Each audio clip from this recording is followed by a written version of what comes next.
BNP ধর্মের tablet বিক্রি করে না, মন্তব্য সালাউদ্দিনের। ভোটের আগে যারা টুপি তসবি পরে তারাই ধর্মকে ব্যবহার করে, বলছেন জামায়াত আমির।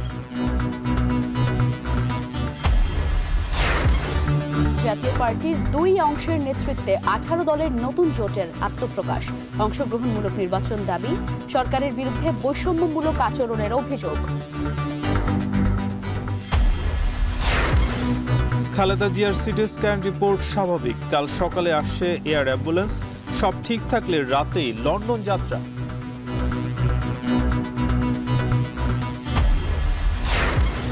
গণহত্যার মামলায় ওবায়দুল কাদের সহ 7 জনের বিরুদ্ধে তদন্ত শেষ। ক্ষমা চাওয়ায় আদালত অবমাননা থেকে বিএনপি নেতা ফজলুর রহমানকে অব্যাহতি। রাজধানীর মোহাম্মদপুরে ছুরিকাঘাতে মা মেয়েকে হত্যা। নোয়াখালীতে গণপিটুনি, সন্দেহভাজন ছিনতাইকারী নিহত। আইনশৃঙ্খলার অবনতির অভিযোগে গাজীপুরে থানা ঘেরাও।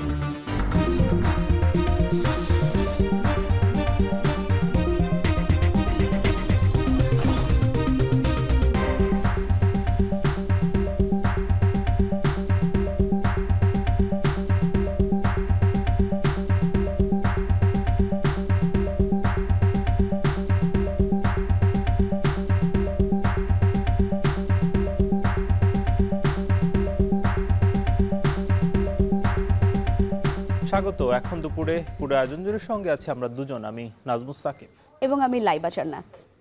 বিএনপি ধর্মের নামে ট্যাবলেট বিক্রি করে না, বরং পরিকল্পনা করে এগোয়, এমন মন্তব্য করেছেন দলের স্থায়ী কমিটির সদস্য সালাউদ্দিন আহমেদ। বিজয়ের মাসে ধারাবাহিক কর্মসূচির দ্বিতীয় দিনে কৃষিবিদ ইনস্টিটিউটে আলোচনা সভায় তিনি হুঁশিয়ারি করেন, ভোট দিতে যারা বাধা দেবে জনগণ তাদের সমুচিত জবাব দেবে। প্রতিবেদনে দেখুন বিস্তারিত।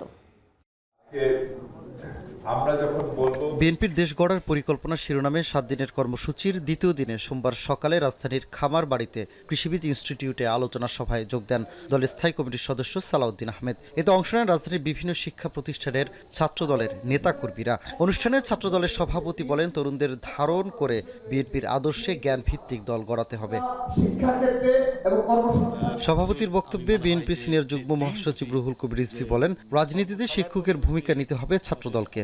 যে কোনো একজন প্রশিক্ষিত কর্মী, রাজনৈতিক দলের প্রশিক্ষিত কর্মী হচ্ছে জনগণের শিক্ষক। সেই শিক্ষকতার কাজ আপনারা করবেন সামনের নির্বাচনে। বক্তব্যে সালাউদ্দিন আহমেদ বলেন, বহু রক্তের বিনিময়ে গণতন্ত্র পুনঃপ্রতিষ্ঠার সংগ্রামের পথ খুঁজে পেয়েছে, তাই ভোট দিতে যারা বাধা দেবে জনগণ তাদের প্রত্যাখ্যান করবে। বিএনপি ধর্মের নামে ট্যাবলেট বিক্রি করে না বলেও মন্তব্য করেন তিনি। যেই দলের কোনো নীতি আদর্শ নেই, কোনো পরিকল্পনা নাই, শুধুমাত্র ধর্মের নামে একটা ট্যাবলেট বিক্রি করে জনগণের সাথে প্রতারণা করার পরিকল্পনা করছে, তাদেরকে জনগণ ইতিমধ্যে চিনেছে, তাদের মুখোশ উন্মোচিত হয়েছে। নেতাকর্মীদের উদ্দেশ্যে সালাউদ্দিন আহমেদ আরও বলেন, সবার আগে বাংলাদেশ, তাই এমন কিছু লেখা বা বলা যাবে না যাতে দেশের স্বার্থ ক্ষুণ্ণ হয়। দল ঘোষিত 31 দফা প্রস্তাবে ফ্যামিলি কার্ড দেওয়ার প্রতিশ্রুতি নারীদের ক্ষমতায়নের গুরুত্বপূর্ণ ভূমিকা রাখবে বলেও মনে করেন তিনি। 2 বছরের মধ্যে সানিম রিধা, এখন ঢাকা। জাতীয় পার্টির দুই অংশের নেতৃত্বে আত্মপ্রকাশ করেছে নতুন রাজনৈতিক জোট জাতীয় গণতান্ত্রিক ফ্রন্ট। নবগঠিত এই জোটের প্রধান জাতীয় পার্টি জাপার চেয়ারম্যান আনিসুল ইসলাম মাহমুদ এবং প্রধান উপদেষ্টার দায়িত্ব পেয়েছেন জাতীয় party JP chairman Anwar Hossain Manju. প্রাথমিকভাবে 18টি রাজনৈতিক দলের ঠাঁই হয়েছে এই জোটে। হোসেন জাহিদের প্রতিবেদন। দীর্ঘদিন রাজনৈতিক কর্মসূচিতে নীরবে থাকা জাতীয় পার্টির দুইটি অংশের এক টেবিলে বসা বার্তা দেয়, আগামী নির্বাচনেও একসাথে দেখা যাবে তাদের। Declaration of new political front NDF. সংবাদ সম্মেলনে বিভক্ত জাতীয় পার্টির দুই চেয়ারম্যান আনিসুল ইসলাম মাহমুদকে ফ্রন্টের চেয়ারম্যান হিসেবে পরিচয় করিয়ে দেওয়া হয়, আর প্রধান উপদেষ্টার দায়িত্ব পান আনোয়ার হোসেন মঞ্জু। নবগঠিত এই মোর্চায় তৃণমূল বিএনপির একাংশ, জাতীয়তাবাদী আন্দোলন বিএনএম, জাতীয় ইসলামী মহাজোট সহ নিবন্ধিত অনিবন্ধিত 18টি রাজনৈতিক দল এক ছাতার নিচে আসার ঘোষণা দেয়। আত্মপ্রকাশের লগ্নে অন্তর্বর্তী সরকারের সমালোচনায় জোটের উদ্যোক্তারা বলেন, সরকারের কোনো সংলাপে জাতীয় পার্টি সহ নিবন্ধিত সব রাজনৈতিক দলকে আমন্ত্রণ না জানানো বৈষম্যমূলক আচরণ। ফেব্রুয়ারিতে জাতীয় নির্বাচন আয়োজনে নির্বাচন কমিশন কতটুকু সক্ষম সেই প্রশ্নও তোলেন তারা। আমাদের নির্বাচন কমিশন কয়েকদিন পর পর বলেন যে তাদের সমস্ত কাজ শেষ, তারা প্রস্তুত একটা উৎসব মুখর এবং ঐতিহাসিক নির্বাচন দেওয়ার জন্য। কিন্তু তার কোনো আলামত ওনাদের অফিসে কি হচ্ছে না আমি জানি না। চিন্তা করে কথা বলেন, নিজের সীমাবদ্ধতার মধ্যে কথা বলেন, কতটুকু আমরা পারি, কতটুকু আমরা পারি না, এই সম্পর্কে আমাদের সচেতন থাকতে হবে। এখন যদি কেউ বলে বাবা যে কথা বলতে দেয় না, আর বাংলা 24 ঘন্টা কথা বলে, তারপরে কথা বাক স্বাধীনতা হয়। জোটের মুখপাত্রের দায়িত্ব পালন করবেন জাতীয় পার্টির একাংশের মহাসচিব এবিএম রুহুল আমিন হাওলাদার। আগামী নির্বাচন অংশগ্রহণমূলক করতে জোটবদ্ধ নির্বাচন করার ঘোষণা দেন তিনি। অতীতের সকল ভুল ত্রুটি থেকে শিক্ষা গ্রহণ করে শান্তিপূর্ণভাবে সহাবস্থান করে গণতান্ত্রিক চর্চায় একটি সুস্থ সকল দলের অংশগ্রহণে একটি নির্বাচন হবে। সেই নির্বাচনে যে দল সরকার গঠন করবে তারা এদের সকল মানুষের সমর্থন পাবে। নির্বাচন ছাড়াও রাজনৈতিক কর্মসূচিতে এসব দলগুলোকে এক ব্যানারে দেখা যাবে বলে জানান জোটের উদ্যোক্তারা। হোসেন জাহিদ, এখন, ঢাকা। ফেব্রুয়ারিতে নির্বাচন না হলে দেশ গভীর রাজনৈতিক সংকটে পড়বে বলে শঙ্কা জানিয়েছেন জামায়াত আমির ডাক্তার শফিকুর রহমান। দুপুরে ইইউ রাষ্ট্রদূতের সঙ্গে বৈঠক শেষে তিনি আরও বলেন, জামায়াত নয়, ভোটের আগে যারা টুপি তসবিহ পরে তারাই ধর্মকে ব্যবহার করে। এদিকে ইসিতে বৈঠকের পর দলের সেক্রেটারি জেনারেল মিয়া গোলাম পরওয়ার বলেন, আইনশৃঙ্খলা বিষয়ে কার্যকর পদক্ষেপ নেওয়া না হলে সুষ্ঠু নির্বাচন নিয়ে শঙ্কা থেকে যাবে। বিস্তারিত দেখুন প্রতিবেদনে। দেশের চলমান রাজনৈতিক প্রেক্ষাপট যখন তফসিলমুখী অপেক্ষা নির্বাচনের ক্ষণগণনার, তখন ভোটের মাঠের প্রচারণায় ইতিমধ্যে দলগুলোর মাঝে সংঘাতের মাত্রা বেড়েছে কয়েক গুণ। নির্বাচনী প্রচারেও প্রতিপক্ষকে ঘায়েল করে নির্বাচনের লেভেল প্লেয়িং ফিল্ড নিশ্চিত নিয়ে চলছে আলোচনা সমালোচনা।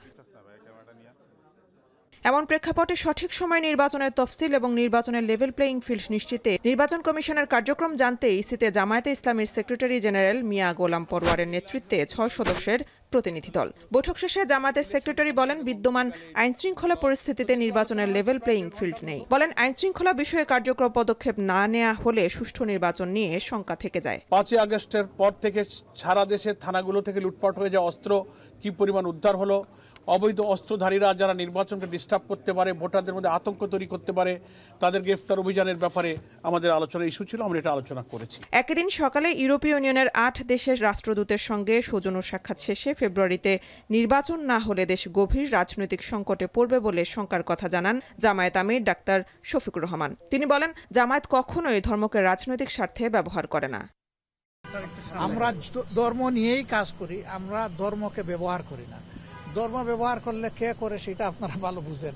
ইলেকশনের সময় নতুন করে যারা বেশি বেশি নামাজ শুরু করেন, টুপি পরেন, তসবিহ হাতে নিয়ে ঘুরান, ধর্মকে তারাই বোধহয় সম্ভবত ব্যবহার করেন। আমরা কিন্তু সারা বছর তসবিহ হাতে নিয়ে ঘুরাই না, তসবিহ বুকে নিয়ে ঘুরাই আমরা।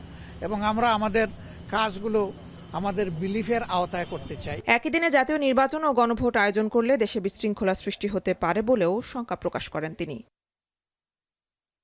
মেহেরিন অ্যানি, এখন, ঢাকা। এভারকেয়ারে চিকিৎসাধীন বিএনপি চেয়ারপারসন বেগম খালেদা জিয়ার সিটি স্ক্যান রিপোর্ট স্বাভাবিক। এদিকে খালেদা জিয়াকে নিতে কাল সকাল 8:20 এয়ার অ্যাম্বুলেন্সে শাহজালাল বিমানবন্দর অবতরণ করবে। মেডিকেল বোর্ড অনুমতি দিলে ওই দিন রাতেই তাকে নিয়ে লন্ডনের উদ্দেশ্যে যাত্রা করবে বলে জানিয়েছে সিভিল এভিয়েশন। এই মুহূর্তে এভারকেয়ারে আছেন সহকর্মী সুলতানা স্বর্ণা, যুক্ত হব তার সঙ্গে। স্বর্ণা, জানতে চাই যে সবশেষ কি তথ্য আছে আপনার কাছে, এবং ডাক্তার জুবাইদুর রহমান আজকে এসেছেন কিনা, কিংবা আগামীকাল যেহেতু তাকে নেওয়া হবে সে বিষয়ে কোনো তথ্য আছে কিনা? সাকিব, গত কয়েকদিন ধরেই কিন্তু আমরা দেখেছি জুবাইদুর রহমান দেশে আসার পর থেকেই কিন্তু তিনি প্রতিদিনই এভারকেয়ারে এসেছেন এবং বেগম খালেদা জিয়ার চিকিৎসার কিন্তু দেখভাল বা তদারকি সবকিছু কিন্তু তিনি করছেন এবং গত কয়েকদিনের মতো আজও সেটি কিন্তু ব্যত্যয় হচ্ছে না এবং দুপুর 2:30টার কিছু পর থেকে তিনি আজ তার বাসভবন থেকে বের হবেন এবং আসার ধারণা করা হচ্ছে বিকেল 3টা নাগাদ তিনি এভার কেয়ারে পৌঁছবেন এবং এভার কেয়ারে পৌঁছানোর পর মেডিকেল বোর্ডের সাথে কিন্তু আজ তার একটি বৈঠক হবার কথা রয়েছে এবং তারপরেই কিন্তু জানা যাবে যে বেগম খালেদা জিয়ার শারীরিক অবস্থার অগ্রগতি হয়েছে কি না, কারণ এখন পর্যন্ত কিন্তু গতকাল রাতের পর মেডিকেল বোর্ডের পক্ষ থেকে কিংবা বেগম খালেদা জিয়ার ব্যক্তিগত চিকিৎসকের পক্ষ থেকে কিন্তু আমাদের কাছে এখন পর্যন্ত নতুন তার তেমন কোনো তথ্য নেই এবং সেক্ষেত্রে কিন্তু জানিয়ে রাখতেই হবে গত কয়েকদিন ধরেই কিন্তু বেগম খালেদা জিয়ার শারীরিক অবস্থা অপরিবর্তিত ছিল এবং তার পাশাপাশি তার যে সিটি স্ক্যানটি করা হয়েছিল সেটির রিপোর্টটি যেমন জানানো হয়েছে কিছুটা স্বাভাবিক এবং তার পাশাপাশি তার যে অ্যান্ডোস্কোপি করা হয়েছিল পাকস্থলীর রক্তক্ষরণটিকে আসলে বন্ধ করার জন্য সেটির পরও কিন্তু তিনি সুস্থতা অর্জন করছেন এমনটাও কিন্তু জানানো হয়েছে। তবে এখন পর্যন্ত তার ঢাকা থেকে লন্ডন যাবার মতো শারীরিক সক্ষমতা আছে কিনা, অর্থাৎ তিনি এই লম্বা পথটি যাত্রা করতে পারবেন কিনা সেই ধরনের কিন্তু কোনো বার্তা এখন পর্যন্ত তার মেডিকেল বোর্ডের পক্ষ থেকে কিংবা পরিবারের পক্ষ থেকে কিন্তু জানানো হয়নি। এবং সাকিব আপনি বলছিলেন যে বিমানের আসার কথা, জার্মানির এয়ার অ্যাম্বুলেন্সটি যখন আসবে তারপরেই কিন্তু আসলে মেডিকেল বোর্ড বসে কিন্তু তারা বিচার করবেন যে আসলে ডিসাইড করবেন যে মেডিকেল বোর্ড এই যে শারীরিক অবস্থা বেগম খালেদা জিয়ার তাকে আসলে নিয়ে যাওয়া সম্ভব কি সম্ভব নয়। মেডিকেল বোর্ডের গ্রিন সিগন্যাল মিললেই কিন্তু তাকে নিয়ে যাওয়া হবে লন্ডনে। সাকিব, এই ছিল মোটামুটি এভার কেয়ারের সামনে থেকে সবশেষ। খালেদা জিয়ার সবশেষ শারীরিক অবস্থার খবর জানাচ্ছিলেন সুলতানা স্বর্ণা। বিএনপি চেয়ারপারসন বেগম খালেদা জিয়ার অসুস্থতা এবং ভারপ্রাপ্ত চেয়ারম্যান তারেক রহমানের অনুপস্থিতিতেও থেমে নেই বিএনপির নির্বাচনী প্রচার কার্যক্রম। এমন প্রেক্ষাপটে জুবাইদা রহমানকে সামনে রেখে প্রচারণায় নামলে ভোটের মাঠে বিশেষ সুবিধা পাবে বলে মত রাজনৈতিক বিশ্লেষকদের। তবে তারেক রহমানের নেতৃত্বেই নির্বাচনী বৈতরণী পার করার কথা বলছে বিএনপি। বিস্তারিত জাওয়াদ মাহমুদের প্রতিবেদনে। বেগম খালেদা জিয়ার শারীরিক অবস্থার খোঁজ নিতে ডাক্তার জুবাইদা রহমান যখন 5 ডিসেম্বর লন্ডন থেকে দেশে আসেন তার একদিন আগেই আরও 36 আসনে প্রার্থী ঘোষণা করে বিএনপি। পূর্ব ঘোষিত 237 আসন সহ মোট 272 আসনের প্রার্থীরা যখন নির্বাচন সামনে রেখে ব্যস্ত সময় পার করছেন তখন খালেদা জিয়ার অসুস্থতায় কিছুটা স্থবির প্রচারণা। চলতি সপ্তাহে তফসিল ঘোষণা হলেও তারেক রহমানের দেশে আসা নিয়ে তৈরি হয়েছে নানা প্রশ্ন। খালেদা জিয়া যখন হাসপাতালে চিকিৎসাধীন, দলের দ্বিতীয় সর্বোচ্চ নেতা বিদেশে, এমন প্রেক্ষাপটে জুবাইদা রহমানকে ঘিরে কি নির্বাচনী প্রচারের কথা ভাবছে বিএনপি? প্রশ্ন ছিল দলটির নীতি নির্ধারকের কাছে। তারেক সাহেবের দেরিতে ওনাকে এসছে এই সমীকরণ করাটা ঠিক হবে না। উনি আসছেন ওনার যে দায়িত্ব, উনি দায়িত্ব পালন করার জন্য, শাশুড়ির প্রতি দায়িত্ব সে পালন করার জন্য আসছেন। এখানে কোনো রাজনীতির কোনো সমীকরণ নেই। উনি আসার পরে আমাদের তৃণমূলের নেতারা অনেক উৎসাহী হয়েছে, এটা ঠিক, কিন্তু উনি রাজনীতিতে আপাতত নাই। তারেক জিয়ার অনুপস্থিতি। তবে ঢাকা বিশ্ববিদ্যালয়ের এই অধ্যাপক বলছেন এমন পরিস্থিতিতে বিএনপির নেতৃত্ব জিয়া পরিবারের সদস্য হিসেবে জুবাইদা রহমানকে সামনে রাখলে নির্বাচনী প্রচারে তার প্রভাব পড়বে। সেক্ষেত্রে কাল বিলম্ব না করে জুবাইদা রহমানকে রাজনৈতিক পরিসরে সক্রিয় করার পরামর্শ তার। ওনার কাছে তো কোনো ম্যাজিক লন্ঠন নাই, কোনো বিরাট কোনো হঠাৎ করে রাতারাতি এসে সব বদলে দেওয়ার মতন কোনো ম্যাজিক তার কাছে নেই। অর্থাৎ তাকে সক্রিয় হওয়ার জন্য, তার নেতৃত্ব, তার প্রকাশ দেখানোর জন্য পরিসরটা তৈরি করতে হবে। এখন দল হিসেবে যদি বিএনপি সেই পরিসরটা বাকি যে অল্প সময়টা আছে সেই সময় তৈরি করতে পারে তাহলে তার একটা প্রভাব নিশ্চয়ই থাকবে। এবং আমি মনে করব যে যদি সেটা তাদের পরিকল্পনায় থেকে থাকে তাহলে সেটা কালকে থেকেই শুরু করা না, আজকে থেকেই শুরু করা। অর্থাৎ সেটার জন্য আর সময় নষ্ট করলে পরে আর গুছিয়ে ওঠার সময় পাওয়া যাবে না। নির্বাচনী প্রচারণায় বিএনপির তৃণমূলে জুবাইদা রহমানের উপস্থিতি নিয়ে প্রত্যাশা থাকলেও বিএনপির স্থায়ী কমিটির সদস্য বলছেন চলতি মাসেই দেশে ফিরবেন তারেক রহমান। দলের ভারপ্রাপ্ত চেয়ারম্যানের নেতৃত্বেই ত্রয়োদশ জাতীয় সংসদ নির্বাচনের বৈতরণী পার করবে বিএনপি। তারেক সাহেব আসবে, তারেক সাহেবের নেতৃত্ব দেবে, তারেক সাহেব ইলেকশনের নেতৃত্ব দিবে এবং উনি খুব দ্রুত আসতেছেন। এবং আমি বলতে পারি যে নির্দিষ্ট করে বলতে পারি এই মাসেই উনি আসবেন। প্রচার টিম তারেক সাহেবের অধীনে তারা কাজ করছে এবং অতি দ্রুত তোমরা এই ডিসেম্বর শেষ হওয়ার আগেই তোমরা এইসব জিনিসগুলো দেখতে পাবা। এখন দেখার বিষয় তফসিল ঘোষণার পর কবে নাগাদ দেশে ফিরে দলের হাল ধরেন তারেক রহমান, নাকি জুবাইদা রহমানই হবেন এবার বিএনপির নির্বাচনী প্রচারে জিয়া পরিবারের প্রধান মুখ।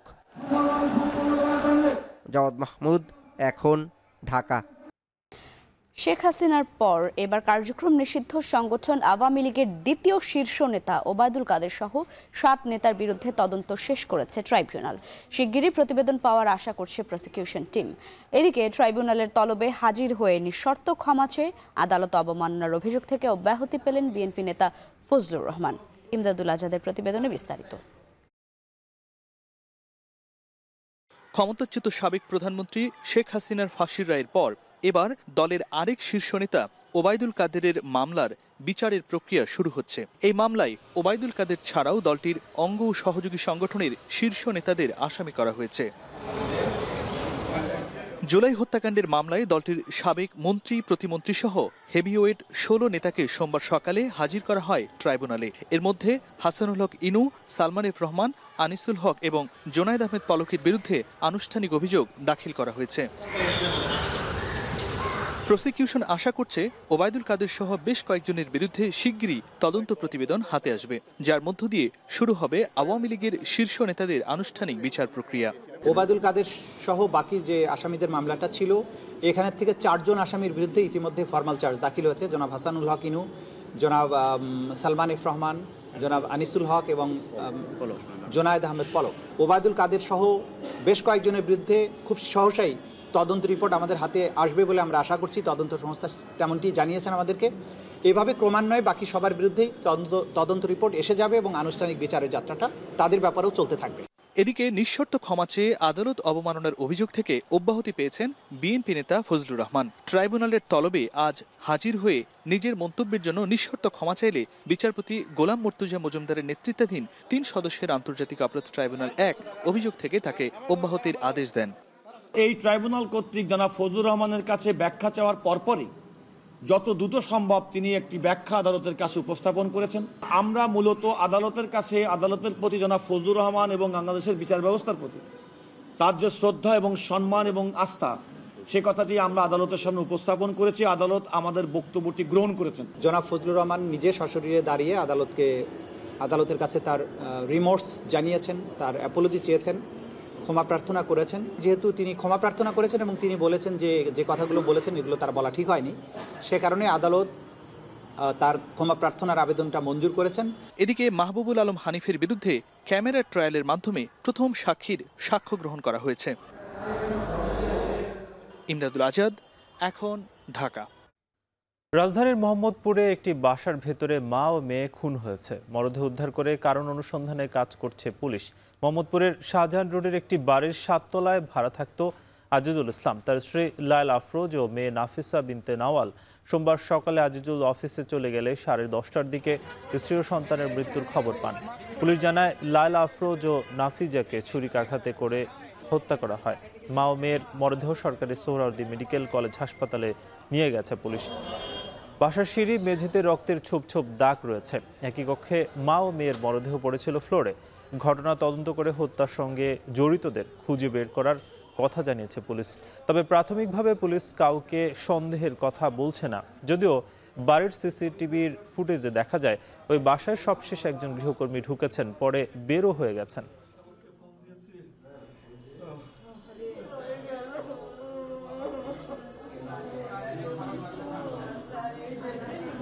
লাশের সুরতহাল এবং পোস্টমর্টমের জন্য লাশ দুটি আমরা সোহরাওয়ার্দী হাসপাতালে পাঠিয়েছি।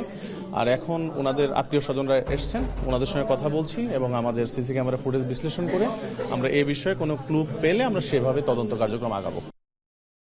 সবশেষ খবর জানাতে এই মুহূর্তে মোহাম্মদপুরের বাসার সামনে থেকে যুক্ত হচ্ছেন সহকর্মী সাদাত অব্র। জানতে চাই যে মা মেয়েকে হত্যার বিষয়ে পুলিশ কি বলছে এবং ঘটনার বিস্তারিত কি তথ্য আছে?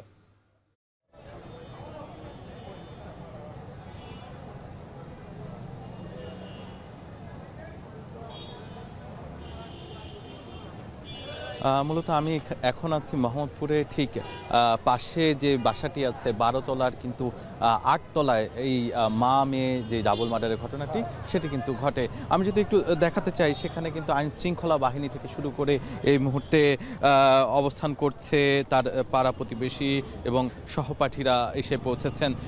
মূলত এই ঘটনা যেই শুরুটা সেটি হচ্ছে ধারণা করা হচ্ছে তাদের পরিবারের পক্ষ থেকে যে যেই 4 দিন হলো যে গৃহকর্মীকে রাখা হয়েছে, তিনি এসেছিলেন 7:12 সকালে এবং পরবর্তীতে তিনি যেই নাফিসা বিনতে নাওয়াল তিনি বের সেই স্কুল ড্রেসটি পরে কিন্তু হচ্ছে গৃহকর্মী বের হয়ে যায়। মূলত হচ্ছে মেয়ের নাম হচ্ছে নাফিসা বিনতে নাওয়াল এবং মা হচ্ছে লায়লা আফরোজ, তার বাবার নাম হচ্ছে আজিজুর রহমান।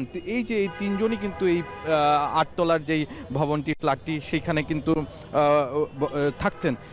এই যে এই ফ্ল্যাটে থাকা অবস্থায় এই তিনজনের বাহিরে কিন্তু তেমন কাউকেই প্রবেশ করতে দেওয়া হতো না বা কেউ দেয়নি বলেও আমাদেরকে জানিয়েছে এখানে যারা হচ্ছে গার্ড আছে তারা। তার পাশাপাশি ঠিক 9:36 যখন নাফিসার জামা বা হচ্ছে নাফিসার যে স্কুল ড্রেস সেটি পরে যখন বের হয়ে যায়, আমরা সিসিটিভিতে দেখতে পাচ্ছিলাম যে এর পরবর্তীতেই কিন্তু 10টা নাগাদই পুলিশ আসে এবং দেখতে পায় যে তার মা নাফিসার মা লায়লা আফরোজ তিনি কিন্তু হচ্ছে মুমূর্ষু অবস্থায় আছে এবং নাফিসা নাওয়ালও মুমূর্ষু অবস্থায় আছে। এক পর্যায়ে লায়লা আফরোজকে মৃত বলে ঘোষণা করে পুলিশ। পরবর্তীতে নাফিসাকে কিন্তু নিয়ে যাওয়া হয় সৌরউদ্দি হসপিটালে। সেখানে কর্তব্যরত ডাক্তার কিন্তু তাকে মৃত ঘোষণা করে এবং তার পাশাপাশি কিছুক্ষণ পরেই লায়লা আফরোজ যিনি আছেন তাকে কিন্তু হচ্ছে নিয়ে যাওয়া হয় এই যে এই বাসা থেকে।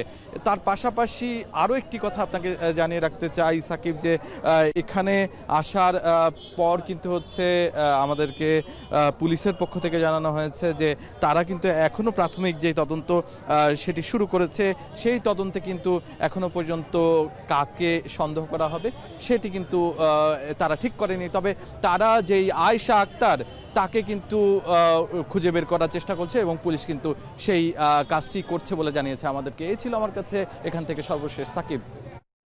রাজধানীতে মা মেয়ে খুন হয়েছেন সে খবর জানাচ্ছিলেন শাহাদাত অভ্র। নোয়াখালীর বেগমগঞ্জে ছিনতাইকারীর সন্দেহে মাইকিং করে এলাকাবাসীর গণপিটুনিতে এক যুবক নিহত হয়েছে।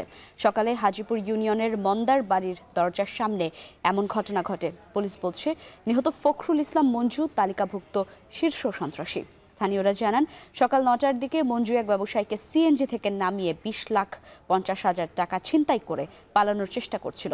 খবর ছড়িয়ে পড়লে মসজিদের মাইকে ঘোষণা দেওয়া হয়। পরে স্থানীয়রা তাকে আটক করে গণপিটুনি দেয়। ঘটনাস্থলেই তার মৃত্যু হয়। পুলিশ জানায় নিহত মঞ্জু বেগমগঞ্জ সহ বিভিন্ন থানার তালিকাভুক্ত শীর্ষ সন্ত্রাসী। তার বিরুদ্ধে চাঁদাবাজি, ছিনতাই, অস্ত্রসহ 5টির বেশি মামলা, 2টি গ্রেপ্তারি পরোয়ানা এবং একাধিক অভিযোগ রয়েছে। মৃতদেহ উদ্ধার করে নোয়াখালী জেনারেল হাসপাতালে মর্গে পাঠানো হয়েছে।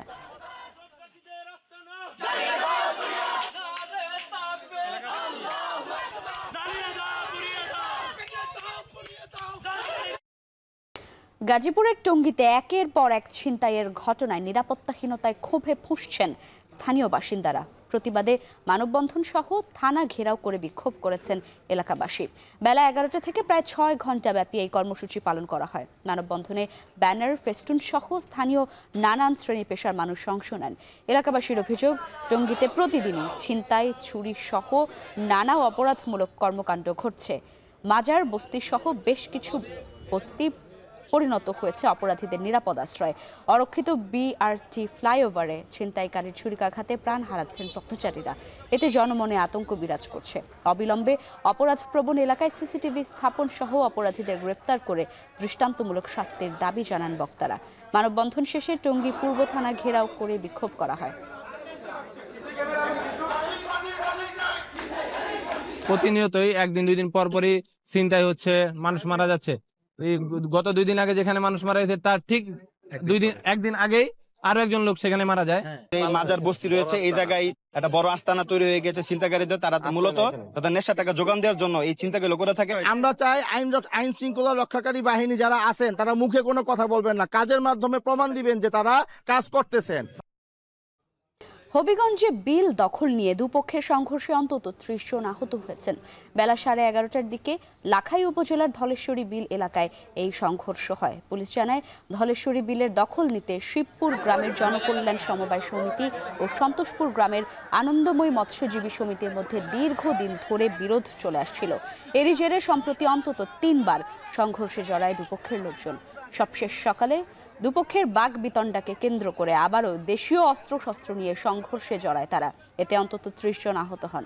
খবর পেয়ে ঘটনাস্থলে পৌঁছে পরিস্থিতি নিয়ন্ত্রণে আনে পুলিশ এবং সেনাবাহিনী।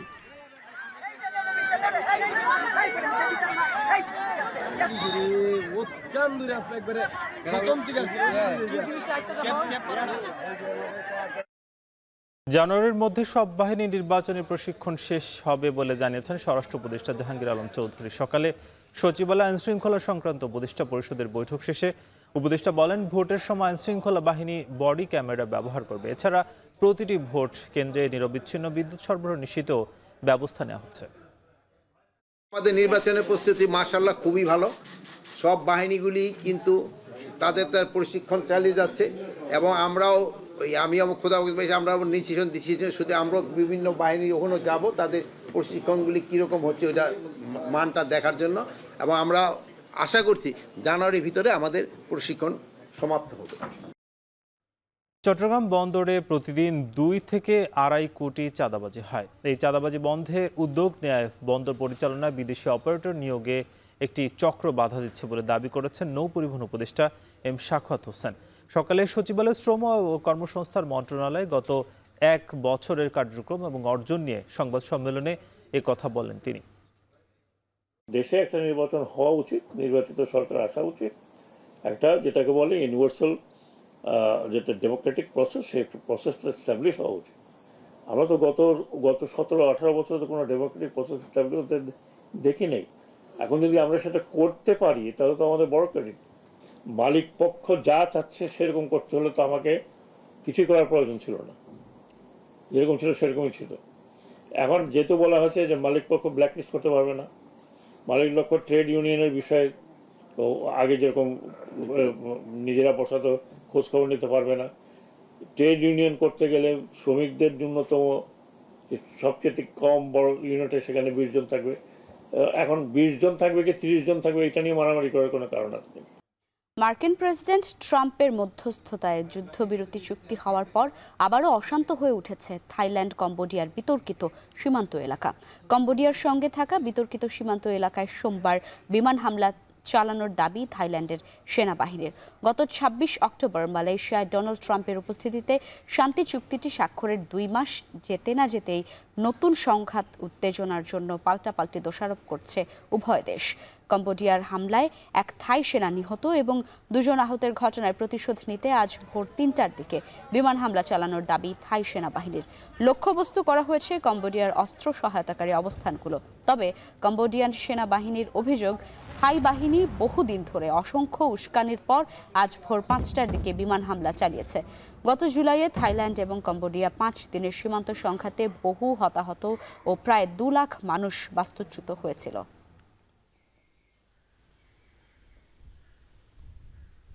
অপরিকল্পিতভাবে অল্প বয়সে জাতীয় দলে অভিষেক, কয়েক ম্যাচ পর বাদ পড়া, এরপর হারিয়ে যাওয়া বাংলাদেশের ক্রিকেটের দীর্ঘদিনের রীতি। সাবেক অধিনায়ক তামিম ইকবাল মনে করেন, গলদ আছে নির্বাচন প্রক্রিয়ার নীতি নির্ধারকদের ভাবনাও। একই সঙ্গে ঘরোয়া ক্রিকেটে পারফর্ম করলে বয়স বেশি হলেও তাদেরকে জাতীয় দলে সুযোগ দেওয়া উচিত বলে মনে করেন এই কিংবদন্তি ক্রিকেটার। তামিম ইকবালের সাক্ষাৎকারের শেষ পর্ব দেখুন আজ, নিয়েছেন নোমান আব্দুল্লাহ। বিপিএলের সবচেয়ে বেশি দাম পাওয়া নাইম শেখ বাংলাদেশের হয়ে টেস্ট খেলেছেন একটি, এরপর আর কখনোই টেস্ট দলে ডাক মেলেনি তার। হালের টি-20 সেন্সেশন সাইফ হাসানেরও আন্তর্জাতিক ক্রিকেটে যাত্রা শুরু হয় টেস্টের মাধ্যমে, অথচ সেই ফরম্যাটে এখন ব্যর্থ তিনি। হুট করে জাতীয় দলে অভিষেক, কদিন পর হারিয়ে যাওয়া। দেশের ক্রিকেটে এমন পরিণতি দেখেছেন অনেক ক্রিকেটারই। সাবেক অধিনায়ক তামিম ইকবাল কাঠ গড়ায় তুললেন নির্বাচকদের, প্রশ্ন তুললেন জাতীয় দলের নির্বাচন প্রক্রিয়া নিয়েও। আমার কাছে মাঝে মাঝে মনে হয় যে ওয়াইবটা বাইরে চলে, সোশ্যাল মিডিয়াতে চলে, মিডিয়াতে চলে, আমরা সামহাও ওইদিকে একটু টেম্পট হয়ে যাই। during selection. That is wrong. That is absolutely wrong. এটা কোনোভাবেই হওয়া উচিত না। যদি আপনি কেপেবল তাই আপনাকে ওখানে বসানো হয়েছে, আর আপনার চিন্তাধারা ওরকম থাকতে হবে। যদি আপনার কাছে মনে হয় যে কেউ 3টা শূন্য মারার পরও তার মধ্যে এবিলিটি আর ক্যাপাবিলিটি আছে, আপনি আরও তাকে 3টা সময় দেন, আরও 3টা সময় দেন, পুরো পৃথিবী এগেনস্টে চলে যাক, তাও আপনি দেন, because you think that he has that ability.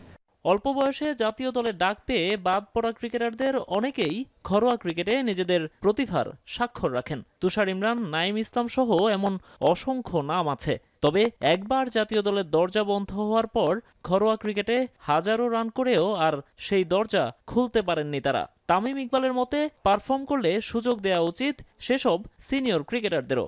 বাংলাদেশের সিলেকশন বলেন, প্ল্যানিং বলেন, একটা সেক্টরকে মিস করে যাচ্ছে বাংলাদেশ। আর এই সেক্টর থেকে যে একটা ভালো প্লেয়ার নতুন করে হইতে পারে না, এটা কিন্তু কোনো জায়গায় লেখা নেই। এই সেক্টরটা হইল যারা 10, 15, 20টা ম্যাচ খেলেছে, যাদের বয়স 33, 34, তারা এখন ডোমেস্টিক লাস্ট 7-8 বছর ধরে খেলছেন, তাদেরকে কোনো সময় কনসিডারই করা হয় না। একটা ছেলে 35 বছর বয়সেও কামব্যাক করতে পারে ন্যাশনাল টিমে, এইটার কনসিডার করি না। এটা খুব ভুল একটা থিওরি আমার হিসাবে। আমাদের মেন্টালিটিটা চেঞ্জ হওয়া উচিত। মেন্টালিটিটা কেন চেঞ্জ হওয়া উচিত? ওই যে 80s-এর মেন্টালিটি, মানুষজন বসে রাখলে তারা ওইভাবেই চিন্তা করবেন। মাঠের বাইরে নানাবিধ সমালোচনার সময়ে ক্রিকেটারদের আগলে রাখার দায়িত্ব টিম ম্যানেজমেন্টের, মনে করেন তামিম ইকবাল খান। আমারই অ্যাডভাইস সবার কাছে দিবে। নোমান আব্দুল্লাহ, এখন ঢাকা। শেষ করছি এখন দুপুর। তবে শিরোনামগুলো জানাবো আরও একবার। বিএনপি ধর্মের ট্যাবলেট বিক্রি করে না, মন্তব্য সালাউদ্দিনের। ভোটের আগে যারা টুপি তসবি পড়ে তারাই ধর্মকে ব্যবহার করে, বলছেন জামায়াত আমির।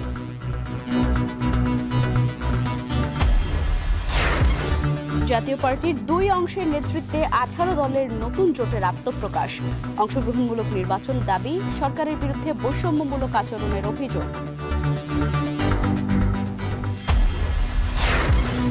খালেদা জিয়ার সিটি স্ক্যান রিপোর্ট স্বাভাবিক, কাল সকালে আসছে অ্যাম্বুলেন্স, সব ঠিক থাকলে রাতে লন্ডন যাত্রা।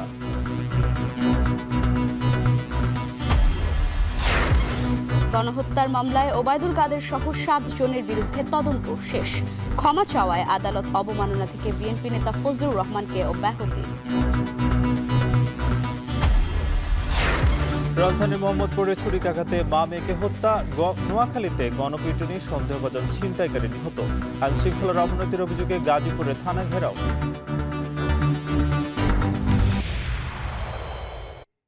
আর এই ছিল এখন দুপুরে। এখন টেলিভিশন ওয়েবসাইটে দেখতে ভিজিট করুন এখন.tv। এছাড়া ফেসবুকে যুক্ত হতে পারেন facebook.com/tv.এখন। ইউটিউবে দেখতে পারেন youtube.com/c/echontv।